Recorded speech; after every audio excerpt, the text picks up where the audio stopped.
and a very warm welcome to you. Shooting Star. We're saying hello to Willi Noellie. Willi Noellie used to be a cameraman for Austrian television. His job was not always easy. The sets that he worked on were mainly the hot spots of trouble, and more often than not, there was more of a story behind the getting of the story than the story itself. And the adventure that Willi Noellie had one night in Beirut was not only thrilling, but dangerous as well. It was 1972, just before Christmas. Beirut was at war. Willi Noellie and his TV team had gone to Beirut to meet Yasser Arafat, and 4 very short days were all that they had. Staying longer in Beirut was simply too dangerous. Many journalists who had stayed longer had simply disappeared, never to be seen or heard of again. Dangerous days in Beirut. And Willi Noellie and his team were in their hotel in the bar. Their 4 days would be up in the morning, and so far nothing at all. Not even a contact. Yasser Arafat was not playing easy to find. And so, the only thing left was another round of drinks. Then the telephone rang. They put down their drinks and hurriedly left. Outside in the dark was a car. It was waiting for them. It was pitch black as Willi Noellie and his team were driven through the Beirut streets full of shadows and danger. They didn't know where they were going, and only Willi Noellie, who was sitting in the front, was able to make out the signals that the driver was flashing. The shadows were guarding their route. And then they were there. It was a small, dimly lit courtyard. There were uniformed soldiers smoking and hanging around. There had been recent fighting. The ground was full of glass splinters. And Willi and his team were afraid, but of course didn't dare show it. And then, through the still of the night, came a sound.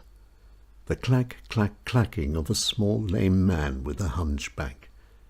He was an officer, and his oversized uniform made him ridiculous. No words were exchanged, only signs.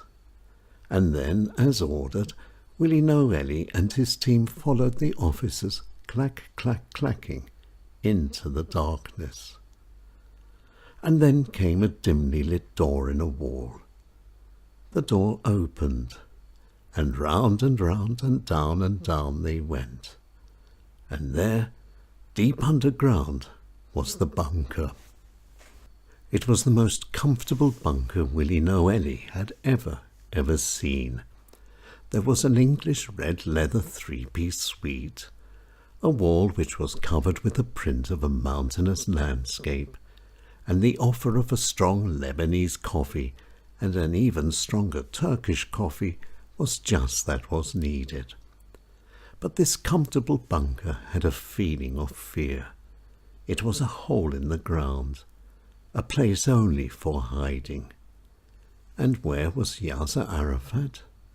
Where was he hiding?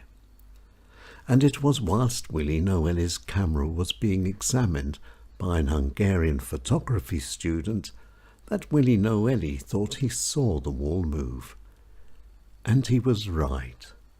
The wall wasn't a wall, it was a screen. And there, behind the screen, was the unshaven and smiling Yasser Arafat.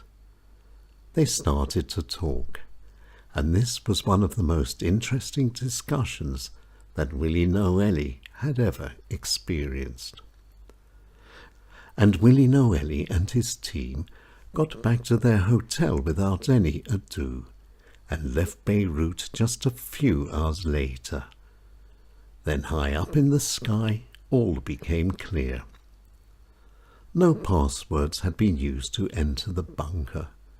The key had been the officer's clack, clack, clack of his lame right foot.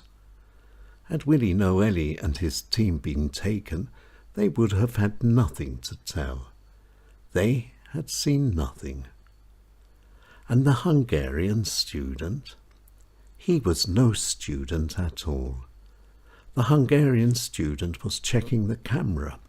It could easily have been a bomb or a gun. And Willi, Noellie thought about their 4-day wait in the hotel. And this too became clear. Checking and waiting. There's no such thing as trust in a war. Of course, Willi, Noellie completed many more missions, some dangerous, some not. But it was his 4 days of looking death in the eye in Beirut he remembers the most. Willi, Noellie, danger and vision were part of his life. He went to Beirut and took a drive after dark and met Yasser Arafat. Shooting star, Willi, Noellie.